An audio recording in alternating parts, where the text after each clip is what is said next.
Kozhikode Mananchira Malaparamba road മന്ത്രി മുഹമ്മദ് റിയാസ് ഉദ്ഘാടനം ചെയ്തു. കോഴിക്കോട്ടുകാരുടെ ദീർഘകാല ആഗ്രഹം കൂടിയാണ് യാഥാർത്ഥ്യമായത്. മണിക്കൂറുകളുടെ സമയം ലാഭിക്കാമെന്നും കോഴിക്കോടിന്റെ മുഖച്ഛായ മാറുമെന്നും മന്ത്രി മുഹമ്മദ് റിയാസ് മീഡിയയോട് പറഞ്ഞു.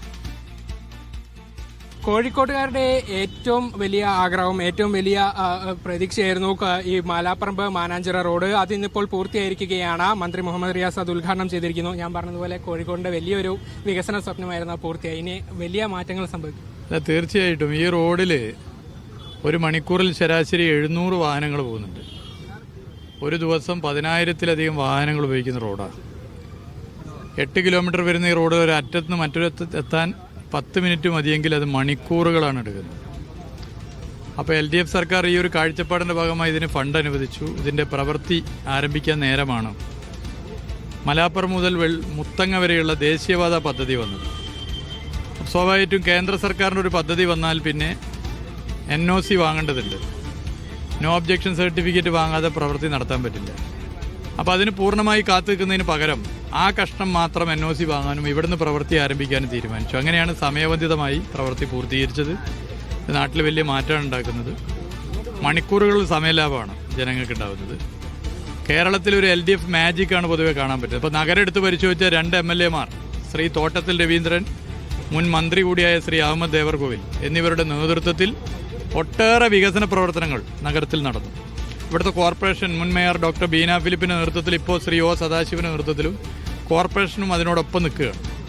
അപ്പോൾ ഒരു വലിയ മാറ്റം കാണുന്നു. ഇതോടൊപ്പം 12 ഇതുപോലുള്ള റോഡുകൾക്കാണ് ഫണ്ട് അനുവദിച്ചത്. കനാൽ സിറ്റി വരാൻ പോകുന്നു. അങ്ങനെ കാലിക്കറ്റ് ഒരു ന്യൂ കാലിക്കറ്റായി മാറുന്നതിന് LDF സർക്കാർ വലിയ പങ്കാണ് വഹിച്ചത്. അത് പൊതുവെ ജനങ്ങൾക്കറിയാം. ജനങ്ങൾ സന്തുഷ്ടരാണ്. വലിയ നിലയിലേക്കുള്ള പിന്തുണയാണ് സർക്കാരിനും LDF-നും ലഭിച്ചുകൊണ്ടിരിക്കുന്നത്.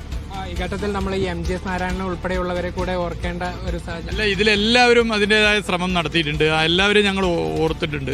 കക്ഷി രാഷ്ട്രീയ ഭേദമന്യേ ചേർത്ത് നിർത്തുന്ന എല്ലാവരും ചേർത്ത് നിർത്തിയിട്ടാണ് മുന്നോട്ട് പോയിട്ടുള്ളത്. ഇതിൻ്റെ ഗുണഭോക്താക്കൾ എന്ന് പറഞ്ഞാൽ 100% വരുന്ന ജനങ്ങളാണ്.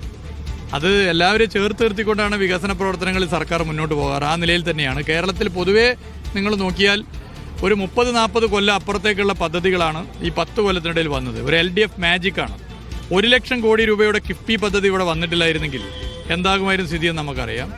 അപ്പോൾ അതൊരു മാറ്റമാണ്. ഒരു ദീർഘവീക്ഷണവും ഒരു സാമൂഹിക പ്രതിബദ്ധതയും ചേർന്ന് കൊണ്ടുള്ള സർക്കാരിൻ്റെ ഇടപെടലാണ്. കൂടുതൽ റോഡുകൾ കൂടെ ഈ ഘട്ടത്തിൽ വികസന പ്രവർത്തനം 12 റോഡ് ഇതിൻ്റെ അപ്പുറത്ത് നേരെ അപ്പുറത്തുള്ളത്. അപ്പോൾ മുതലക്കുളത്ത് ഇങ്ങനെ തുടങ്ങി പാവങ്ങാട് എത്തുന്ന റോഡ് ഇതുപോലെ വീതി കൂട്ടും. നിരവധി റോഡ് പറഞ്ഞാൽ തീരൂല, നിരവധി റോഡുണ്ട്. ഇതൊക്കെ വരും. 12 റോഡിന് ഫണ്ട് അനുവദിച്ച് അതിൻ്റെ കാര്യങ്ങൾ ചെയ്യാണ്. അടുത്ത LDF സർക്കാരിൻ്റെ കാലത്ത് ഇത് ഉദ്ഘാടനം ചെയ്യപ്പെടും എന്നുള്ള കാര്യത്തിലും നമുക്ക് ഉറപ്പിച്ച് പറയാൻ വേണ്ടി പറ്റുന്ന കാര്യം.